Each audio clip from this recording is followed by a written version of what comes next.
సంబంధించిన వారి ఆదేశాల మేరకు పురపాలక సంఘం కార్యాలయంలో గౌరవ మున్సిపల్ కమిషనర్ టి రత్నకుమార్ మరియు శానిటరీ ఇన్స్పెక్టర్ ఎల్ బాలకృష్ణ ఆధ్వర్యంలో స్వచ్ఛం సర్వేక్షణ్ 2025 గాను మెప్మా పొదుపు సంఘాల సభ్యులకు హోమ్ కంపోస్టింగ్ మరియు తడి పొడి వ్యర్థాలను వేరు చేసే విధంగా పై అవగాహన కార్యక్రమాన్ని నిర్వహించడమైనది.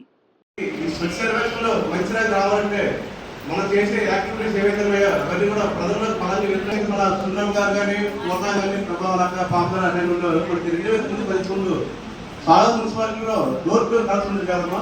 ఇంత ఒక్కరు చెత్తని ఆ వీధి చివరి కానీ వీధి పెంటలు వేసేవారు. ఓకే, అలాగే లేదంటే కనుక తోటకూర గోంగూర తెచ్చుకుంటాం. వాటిని ఆఫ్లైన్ తీసుకున్న తర్వాత కార్డు వదిలేస్తాం మనం. వాటిని ఇలాగా కూరగాయలు వచ్చేటువంటి